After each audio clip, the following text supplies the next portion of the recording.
똑같은 것을 보더라도 사람마다 보는 시각이 다른 것을 알 수 있습니다.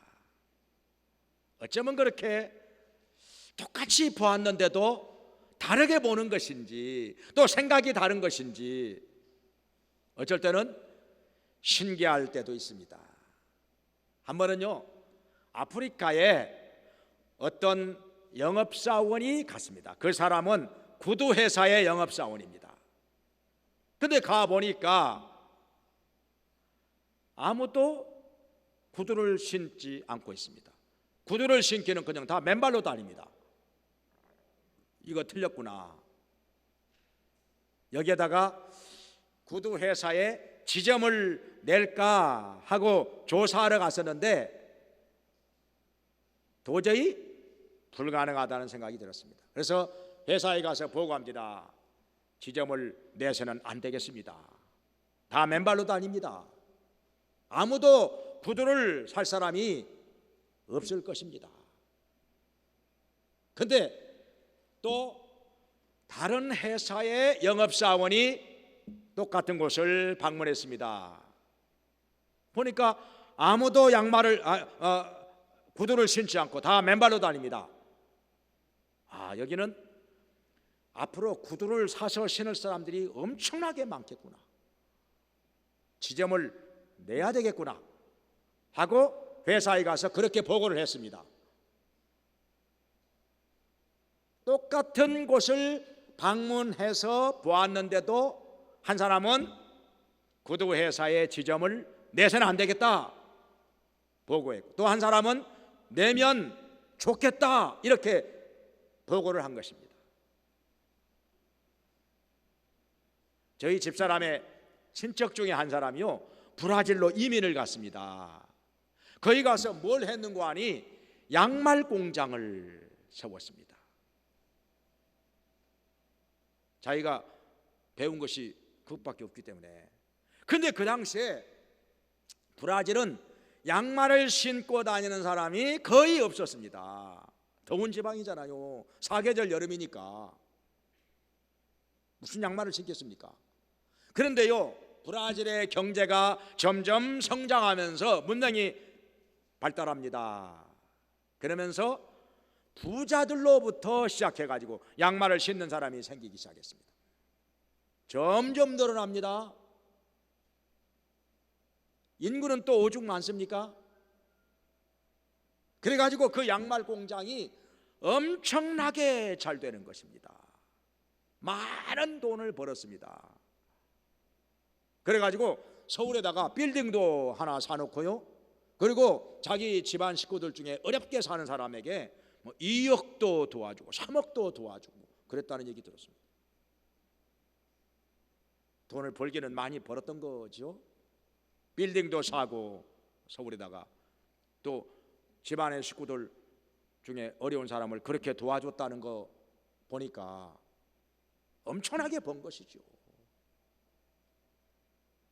이렇게 똑같은 곳을 방문해서 또 똑같은 지역에 살면서도 사람마다 보는 시각이 이렇게 다를 수 있다는 것입니다.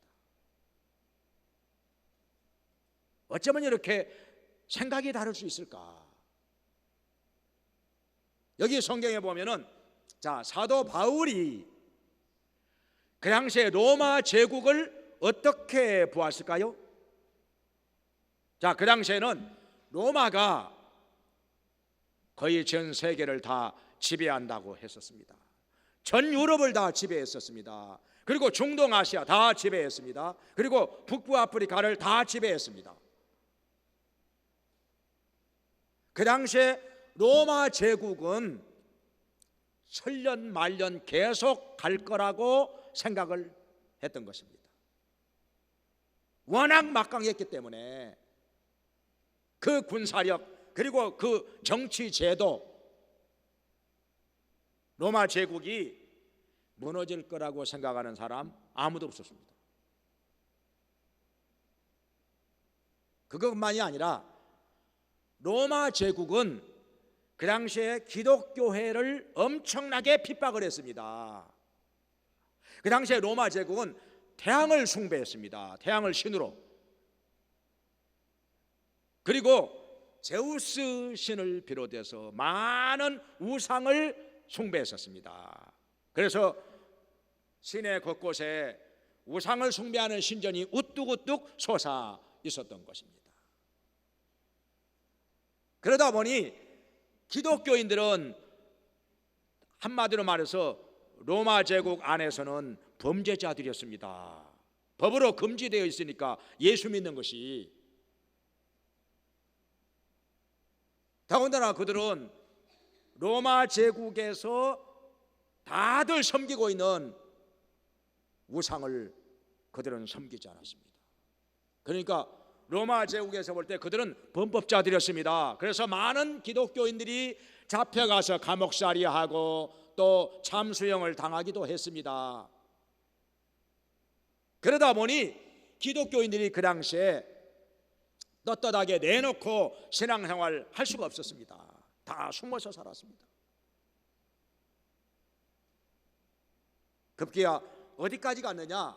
저 터키의 갑바도기아라는 곳에 가봤더니요, 산에다가 굴을 파고 숨어서 살았는데 그 굴이 어떻게 되어 있는 거 아니? 마치 거미줄처럼 되어 있었습니다.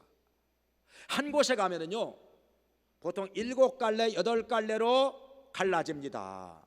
또 가다 보면은 또 거기서 7갈래 8갈래로 또 갈라집니다.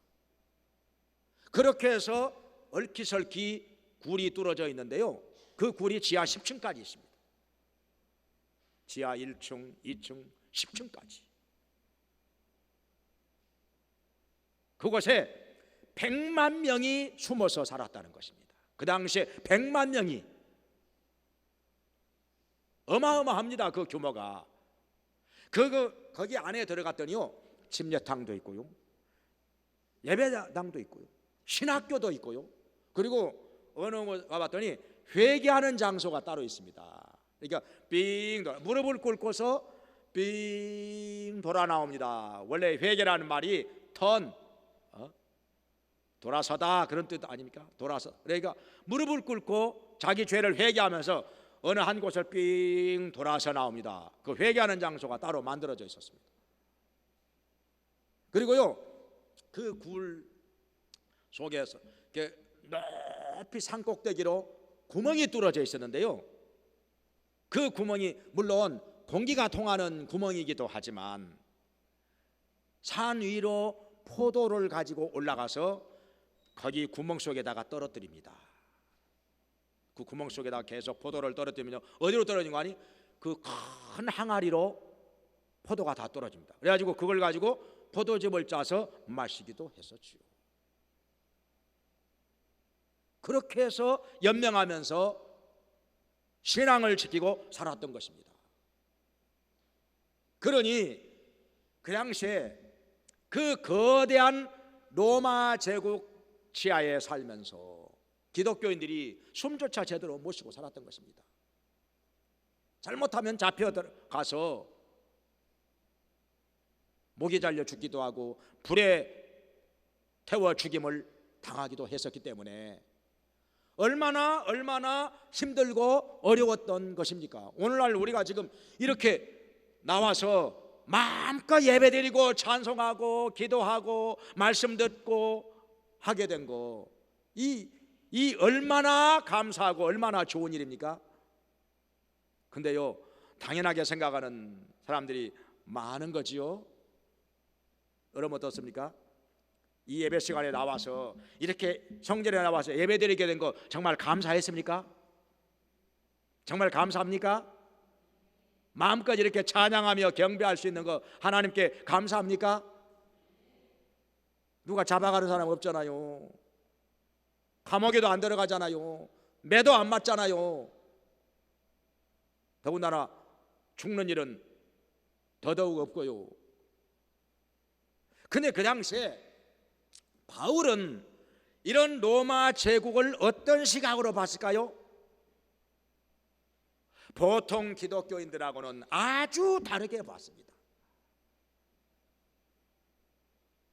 바울은 어떻게 봤느냐? 이런 로마 제국을 복음화시킬 수 있다고 봤던 것입니다. 그냥 숨어서 몰래 신앙이나 지키고 안 잡혀가면 다행이지, 안 죽으면 다행이지, 그렇게 살아가는 사람들이 대부분이었지만은 바울은요, 이런 로마를 복음화시킬 수 있다고 봤던 것입니다. 시각이 전혀 달랐던 것이죠. 그 당시에 그렇게도 많은 사람들이 잡혀가서 감옥살이하고 재산을 뺏기고 또 죽기도 하고 그런 살벌한 분위기였는데, 바울은 이런 로마를 아예 복음으로 뒤집어 놓으리라, 이런 시각으로 봤다는 것입니다. 그래서 여기 사도행전 19장 21절에 보면은 내가 후에 예루살렘을 거쳐 로마도 보아야 하리라, 이렇게 말하고 있습니다. 로마도 보아야 하리라. 근데 예루살렘을 거쳐서, 그러면 바울은 로마를 가서 복음을 전하는데 어떻게 로마를 가고자 했을까요? 바울이 생각한 하나의 방법이 있었습니다. 그것은 로마에 갈 때 바울은 결박을 당해가지고 죄수가 되어서 로마로 가가지고 가이사 황제 앞에서 판결을 받으리라, 재판받으러 가는 것입니다. 그렇게 해가지고 거기 가서 복음을 전하리라, 이렇게 생각을 했던 것입니다. 그러니까 그게 뭔고 하니, 바울을 그 당시에 죽이고자 하는 사람들이 너무나도 많았습니다. 도처에 자격들이 깔려 있었습니다. 그 어디도 바울이 마음 놓고 다닐 수 있는 곳은 없었습니다. 그러니까는 항상 바울을 지키기 위해서 7, 8명의 장정들이 늘 동행했었습니다. 근데요, 7, 8명도 마음을 놓을 수가 없습니다. 왜냐하면 내가 바울을 죽이기 전에는 먹지도 않고 마시지도 않으리라 하고 하나님 앞에 맹세한 사람들이요, 40명이 넘어갔으니까요. 그 40여 명이 한꺼번에 칼 들고 덤벼봐요. 7, 8명 가지고 당해내겠습니까? 바울의 생명을 보장하겠습니까? 그러니 그것도 마음을 놓을 수가 없는지라. 그런데 바울은요, 그래도 내가 로마에 가겠다는 것입니다. 예루살렘에 가가지고 죄수가 되어 결박을 당해가지고 로마로 가서 거기서 복음을 전하고 로마 제국을 복음으로 완전히 뒤집어 놓으리라, 이런 생각을 했던 것입니다. 그런데 그것은 하나님께서 바울에게 주신 비전이요 꿈이었던 것입니다. 아무도 그것을 이해하지 못하죠. 그래서 지금 바울은 로마로 가기 전에 예루살렘을 향해서 가고 있는 것입니다. 지금 바울과 동행하는 사람이 8명입니다. 그래서 바울까지 앞에서 9명이 함께 예루살렘을 향해서 가고 있습니다. 저 두로에서 여러 날 동안 머물러 있었는데, 거기서도 어떤 사람이 성령의 감동으로 말하기를 예루살렘으로 가면은 결박을 당하리라, 바울에게 그렇게 말했습니다. 그런데 바울은 그래도 갑니다. 그래가지고 좀 더 내려와서 이제 가이사랴에 들렸습니다. 가이사랴, 거기서 빌립 집사의 집에 들어가서 며칠 동안 지금 머물러 있습니다. 빌립 집사가 누굽니까? 초대교회 7명의 집사를 세웠을 때 그 중에 한 사람이 빌립 집사입니다. 그는 여러 곳을 다니면서 열심히 복음을 전했습니다. 특별히 사마리아 땅에 가서 아무도 가고자 하지 않는 사마리아 사람들에게 가서, 유대인들은 상종도 하지 않는 사마리아 사람들에게 가서 복음을 전해가지고 거기서 많은 사람들이 예수님께로 돌아왔습니다. 중풍병자가 낫고 안전병이가 일어나고 귀신이 떠나가고 정말 놀라운 기적이 일어났습니다. 그리고 빌립은 저 에디오피아 내시에게도 만나가지고 복음을 전하고 그에게 침려 주어서 보냈습니다. 그런데 여기 성경에 보니까 빌립 집사에게 딸 넷이 있는데 처녀로서 예언하는 자라 그랬습니다. 딸 넷이 다 예언의 은사가 있는 사람들이었다 하는 것입니다. 그러니까 신앙교육을 얼마나 철저하게 잘하였는지 이 한마디를 가지고 알 수가 있는 것이죠. 그냥 교회 잘 다닌다 이 정도가 아니라 예수님을 마음속에 영접하고 구원을 받았다 뭐 이런 정도가 아니라 예언의 은사가 딸 넷에게 다 있었다는 것입니다. 이게 쉬운 일입니까? 오늘날 뭐 예언의 은사가 있다고 해가지고 예언하는데 막 가짜 예언하는 사람들 많죠. 예언이 맞아야지요. 예언이 안 맞는데 어떻게 그것을 신뢰할 수가 있겠습니까? 가짜 예언 많습니다. 몇 년 전에 2, 3년 전에 그랬죠. 미국의 교포 여자 전사가 와가지고 뭐 2, 3년 전에 12월 24일 날 남북전쟁이 일어난다고 예언을 했잖아요. 맞았습니까? 그날 총소리 한 방 안 났는데 가짜 예언 아닙니까? 그 밖에 다른 예언들 얼마나 맞았겠습니까? 그런데 이상한 것이요, 지난 겨울에 전주의 어떤 교회에서 그 여전사를 또 초청을 했어요.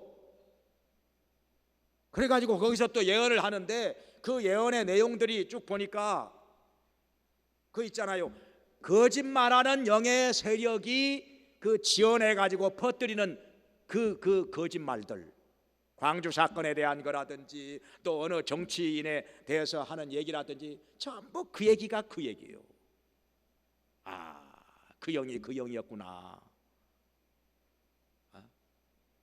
그게 바로 거짓말하는 영이 사람에게 임하여 가지고 만들어낸 그 거짓말들이었구나. 그 영이 그 영이었어요. 근데 참 안타까운 것이 뭐냐면은 저는 그 전사 그 가짜 예언해 가지고 예언이 안 맞아 버리니까 그 예언이 빗나가 버리니까 나는 창피해서 한국 다시 못 올 줄 알았습니다. 더군다나 그를 초청하는 교회가 있을 것이라고는 전혀 생각도 못했습니다. 근데 왔어요. 초청을 했어요. 또 거기서 거짓 예언하는 것입니다. 미혹된 것입니다. 알 수가 없습니다. 왜 그렇게 되는 것인지. 그렇게 분별이 안 되는 것일까요? 예언이라고 하는 게 맞아야 예언입니다. 이루어져야 예언입니다. 그게 하나님께서 주신 것이지. 그게 안 맞는다, 빗나간다, 그러면 그거 거짓 예언 아닙니까? 그건 하나님께로서 온 것이 아닙니다. 그런데 여기 성경에 나오는 빌립의 딸 넷은 다 진짜 예언의 은사가 있는 사람들이었습니다. 그 예언이 정확하게 맞는 것입니다. 그러니까 성령의 은사죠. 거기다가 또 어떤 사람이 왔는고 하니 예루살렘에서 아가보라는 선지자가 왔습니다. 예언하는 사람이죠. 자, 아가보는요 어떤 사람입니까? 이미 사도 바울과는 예전부터 알고 있는 사람이었습니다. 여기 앞에 사도행전 11장에 보면은 바울과 바나바가 안디옥에서 하나님의 말씀을 전하고 있을 때 유대로부터 아가보라는 선지자가 왔었습니다. 그가 예언을 했습니다. 앞으로 온 천하가 크게 흉년이 들리라. 천하가 크게 흉년이 들 거라고 예언을 했습니다. 그러니 어떻게 해야 됩니까? 돈을 모아야죠. 헌금 모았습니다. 곡식도 모았습니다. 대비하기 위해서. 과연 몇 해 후에 온 천하가 크게 흉년이 들었습니다. 말로 다 할 수 없이 심한 흉년이었습니다. 예루살렘에 특별히 심했습니다. 끼니를 잊기가 어려웠습니다. 그래가지고 그 흉년을 대비해서 모아놓은 헌금을 가지고 바울과 바나바가 예루살렘으로 가서 그 굶주린 그리스도인들을 많이 도와줬습니다. 그게 성경에 기록이 되어 있습니다. 그러니까 아가보 선지자가 한 예언은 정확하게 들어맞았던 것이지요. 이미 검증이 된 것입니다. 성경에 보면은요, 고린도전서 14장에서도 예언을 할 때는 순서대로 하라고요. 한 사람씩 순서대로. 그래야 들을 수 있으니까. 그리고 다른 사람들은 분별을 하라 그랬어요. 분별. 덮어놓고 믿지 말고 분별을 해서 그 예언이 참된 예언인지 아니면은 가짜 예언인지 분별을 해가지고 받아들일 것을 받아들이라 하는 것입니다. 근데 여기 아가보 선지자가 한 예언은 정확하게 들어맞았고 이루어졌기 때문에 이미 검증이 된 사람입니다. 참된 선지자입니다. 그 아가보 선지자가 여기 빌립 집사의 집에 들려가지고 여기서 또 예언을 합니다. 뭐라고 예언하는 거 아니? 바울의 띠를 가지고 자기의 손발을 묶어요. 그놓고 하나님께서 이 띠 임자를 예루살렘에서 이렇게 결박당하게 하시리라 그랬습니다. 그러니까 바울이 예루살렘에 가면은 붙잡혀가지고 결박을 당한다는 것입니다. 근데 그걸 아가보만 예언한 것이 아니라 빌립의 딸들도 함께 그런 예언을 했던 것입니다. 이구동성으로 바울이 예루살렘에 가면은 붙잡혀가지고 결박당한다는 것입니다. 그래가지고 거기에 있는 바울의 제자들이 다 말립니다. 예루살렘으로 가시면 안 되겠습니다. 사도님, 예루살렘에 가면 안 되겠습니다. 이렇게 붙잡혀서 결박당한다고 예언하지 않습니까? 아가보도 그러고 여기 빌립의 딸들도 그러고 가시면 안 됩니다. 근데 바울은요 도대체 막무가내입니다. 그래도 가겠다는 것입니다. 나는 예루살렘에 가서 결박당할 뿐 아니라 죽을 것까지도 이미 각오하였노라 이렇게 말하는데 더 이상 어떻게 말립니까? 바울의 제자들이 울면서 말립니다. 울면서 붙들고 예루살렘에 가시면 안 됩니다. 예루살렘에 가지 마세요. 결박당한다는데 왜 거기를 그렇게 굳이 가시려고 하십니까? 가시면 안 됩니다.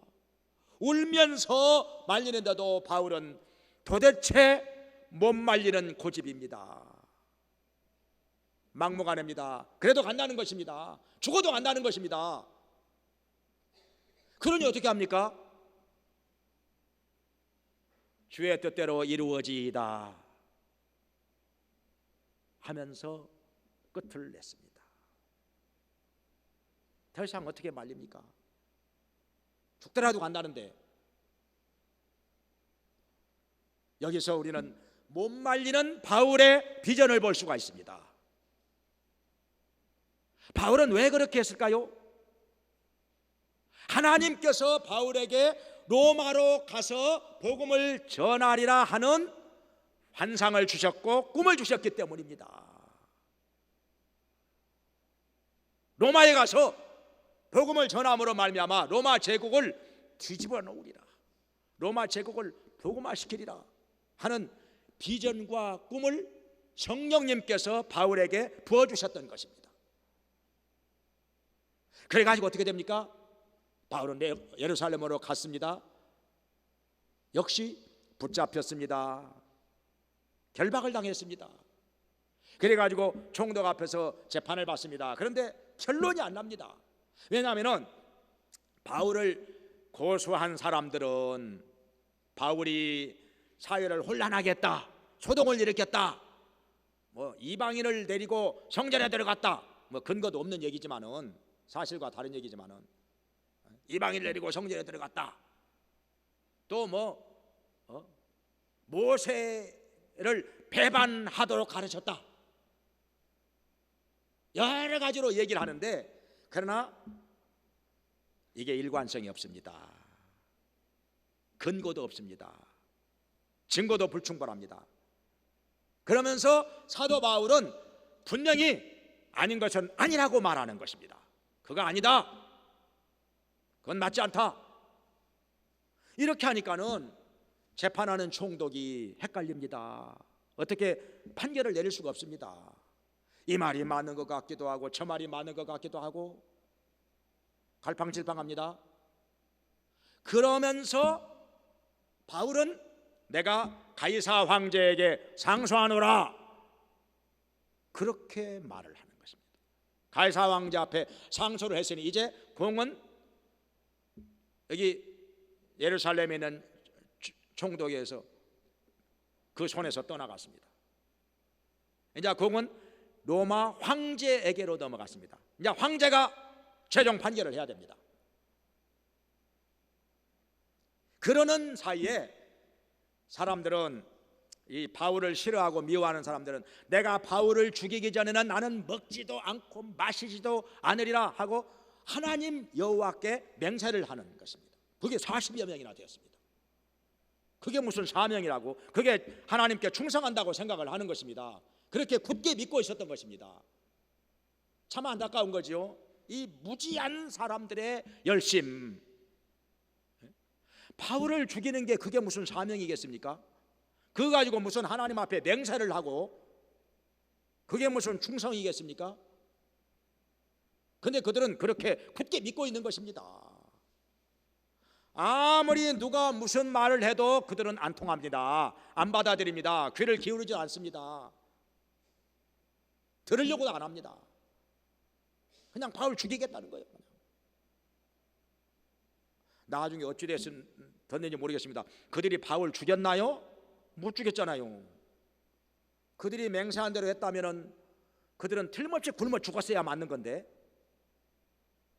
모르겠습니다. 정말 그렇게 됐는지.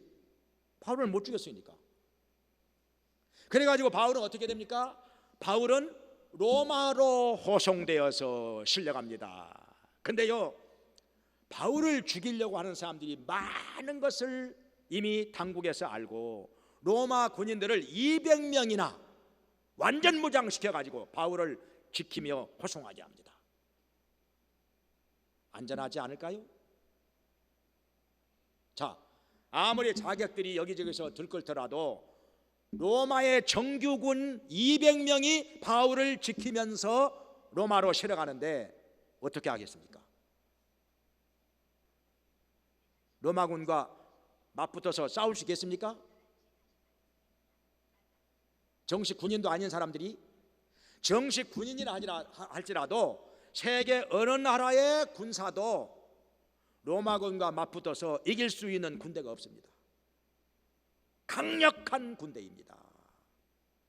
평생을 그들은 군인으로서 사는 사람들인데 무예도 뛰어나고 전술도 뛰어나고 로마군 200명을 다른 군사들 200명이 쳐들어와도 당할 수가 없을 것입니다.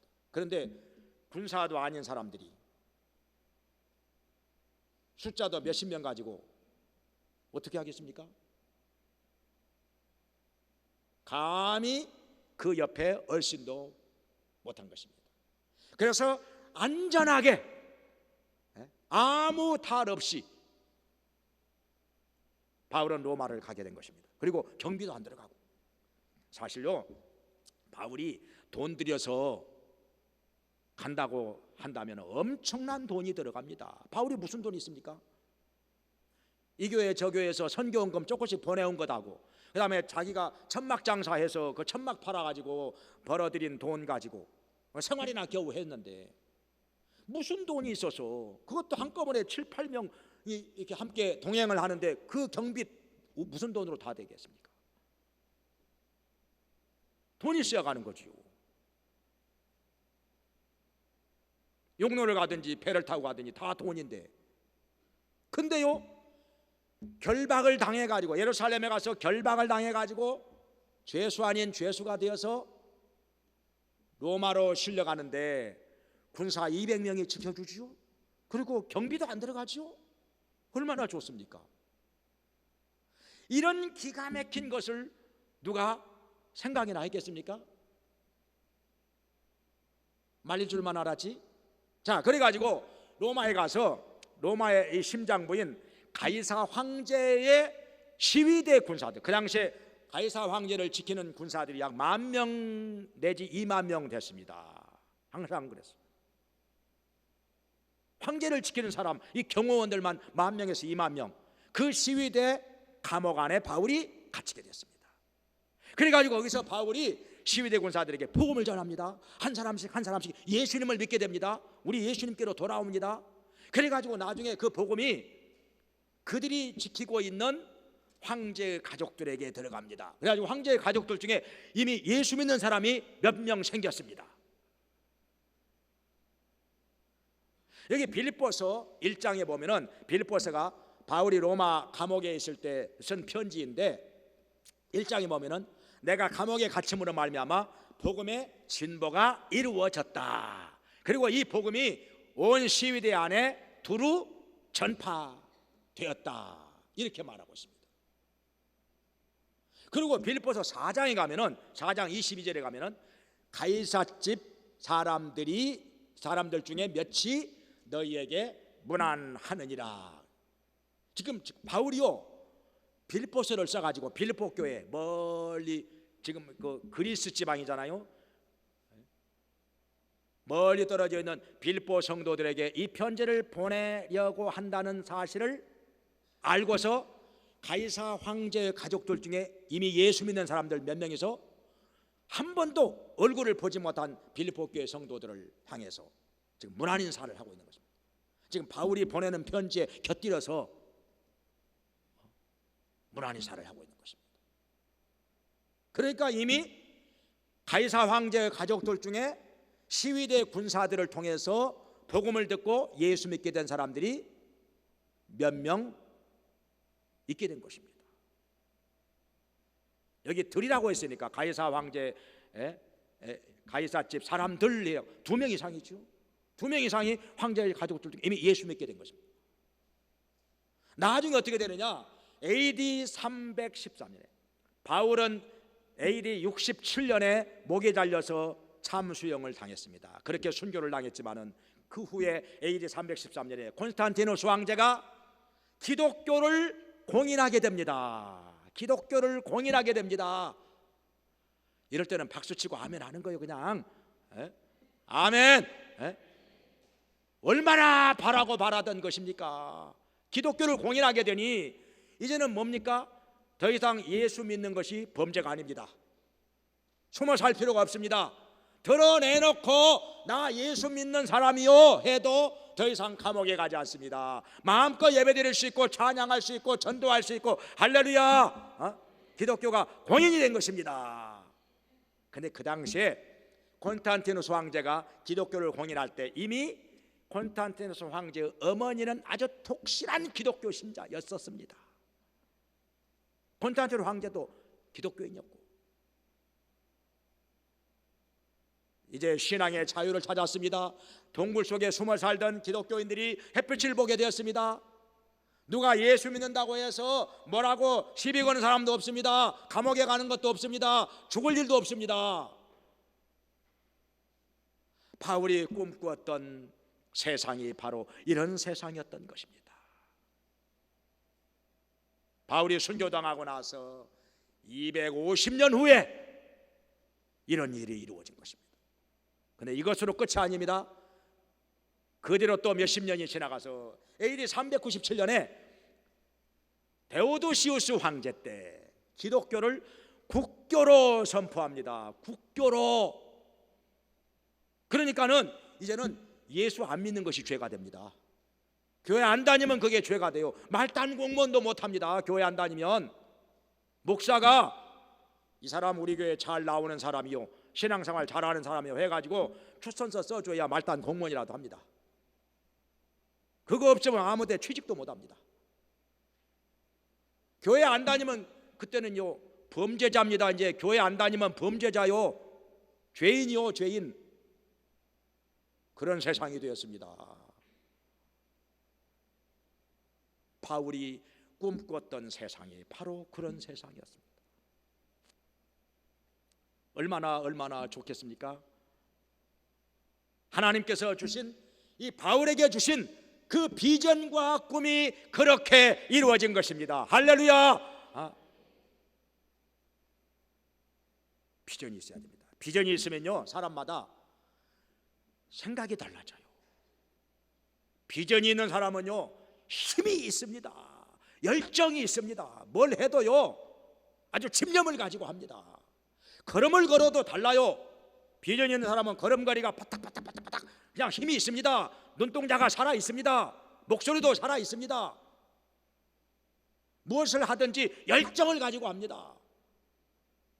근데요 비전이 없으면요 사람이요 그냥 흐느적 걸음걸어 흐느적 그냥 어영부영 살아갑니다.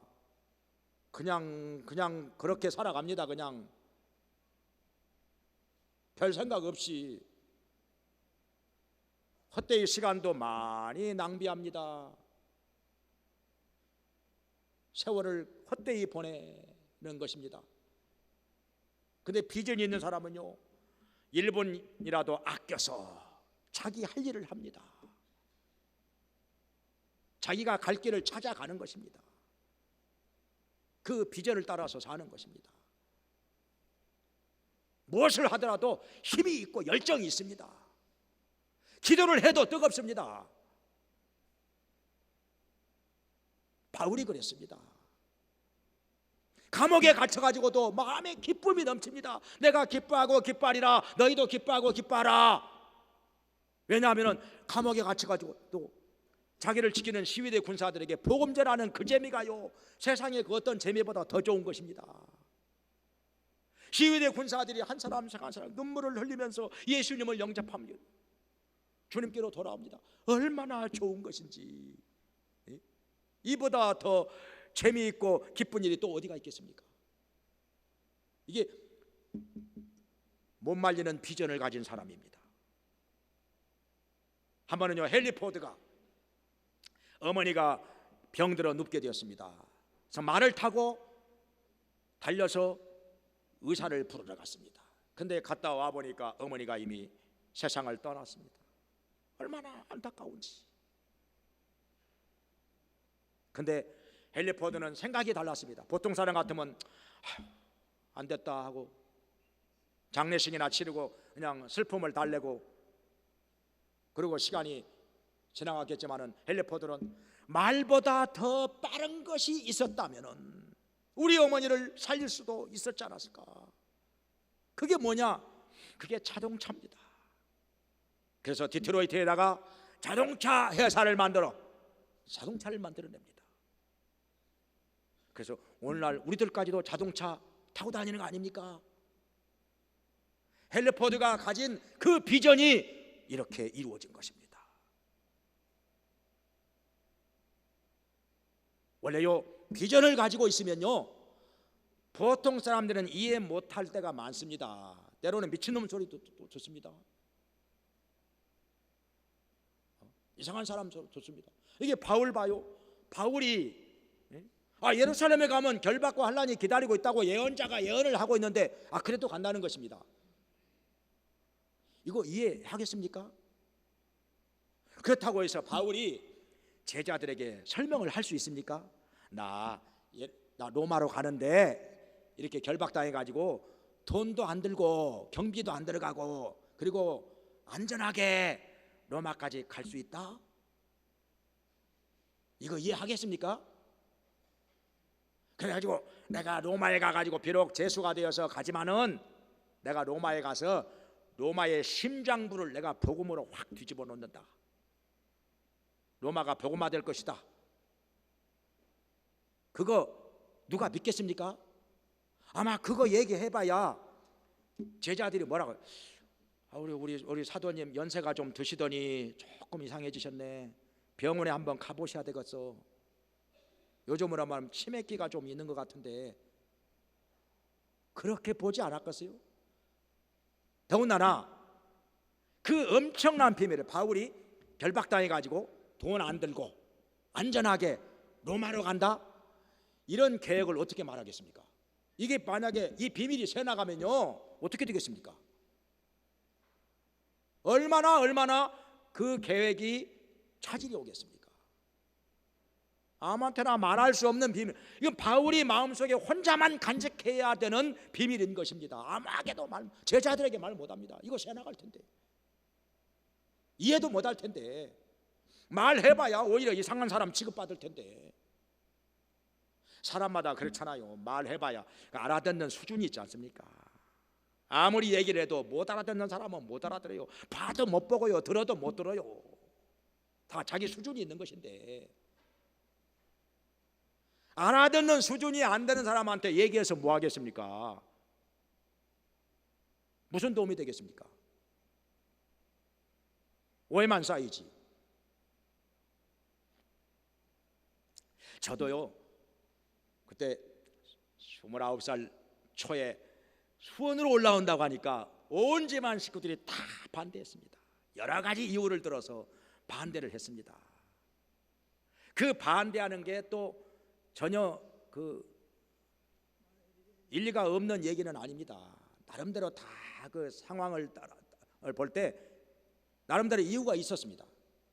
그럼에도 제 마음속에 성령님께서 자꾸 수원에 가서 신학을 해야 된다, 목회자가 돼야 된다, 그거 위해서 제가 6년 남짓을 기도했거든요. 하나님께서 주신 이 확실한 사명감, 내가 신학을 해서 목회자가 되어 복음을 전하리라, 이 사명 6년 남짓을 하나님 앞에 이걸 놓고 기도해 왔는데 제가 어찌 포기하겠습니까? 누가 옆에서 말린다고 그만두겠습니까? 고집이, 이렇게 고집 센 사람 처음 봤다고. 그냥 수원으로 올라왔습니다. 그냥 1월달 추운 겨울에 해가지고 신학을 들어갔지요. 그리고 개척을 하고 교회 개척을 하고 목회자가 되어서 여러분을 만나게 된 것입니다. 할렐루야. 고집도요 어떤 타당한 근거가 없이 고집을 부리면 그건 미련한 고집이 될 수도 있습니다. 미련한 고집일 수도 있어요. 그냥 앞뒤 모르고 그러면. 그런데 근거가 있는 고집은요 하나님께서 이루어 주십니다. 성령님께서 여기 사도행전 2장 16절에 말씀하신 선지자 요엘로 가라사대 말세에 내가 내 영으로 모든 육체에 부어주리니 너희 자녀들은 예언할 것이요 젊은이들은 환상을 볼 것이요 늙은이들은 꿈을 꾸리라. 하나님께서 우리에게 성령을 부어주시면 그 성령님께서 우리에게 환상을 주시고 꿈을 주신다는 거예요. 그러나 막연한 꿈이 아니라 하나님께서 주신 특별한 꿈, 비전 주신다는 것입니다. 성경에 말씀하시기를 자만에 내 백성이 묵시가 없으면 방자히 행하거니와, 묵시가 없으면 방자히 행하고 망한다는 거예요. 그러니까 사람이요 비전이 없고 꿈이 없는 사람은 그냥 어영부영 산다니까요. 방자히 행하거니와 그냥 그럭저럭 살아요. 그냥 갈 길 모르고 힘도 없고 열정도 없이 세월을 허비하면서 조그만 일에도 쉽게 낙심이 되고 쉽게 포기해버리고 쉽게 주저앉아 버립니다. 그런데 하나님께서 주신 비전이 있고 꿈이 있는 사람은 그 누가 말릴 수가 없습니다. 가로막을 수도 없습니다. 쉽게 포기하지 않고 낭망하지 않습니다. 힘이 있고 열정이 있습니다. 힘차게 달려갑니다. 여러분 어떻게 사시겠습니까? 인생을 아무 꿈도 없고 비전도 없이 그냥 그럭저럭 어영부영 살다가 끝내겠습니까? 아니면은 바울처럼 비전을 가지고 꿈을 가지고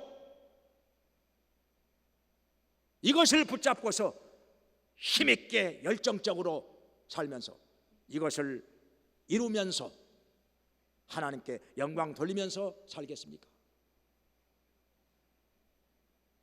모두가 성령님께서 주시는 비전과 꿈을 가지고 바울처럼 힘있게 능력있게 살면서 그 비전이 이루어짐으로 인하여서 우리 하나님께 찬송과 영광 돌리는 여러분 되시기를 주님의 이름으로 축원합니다. 기도하겠습니다.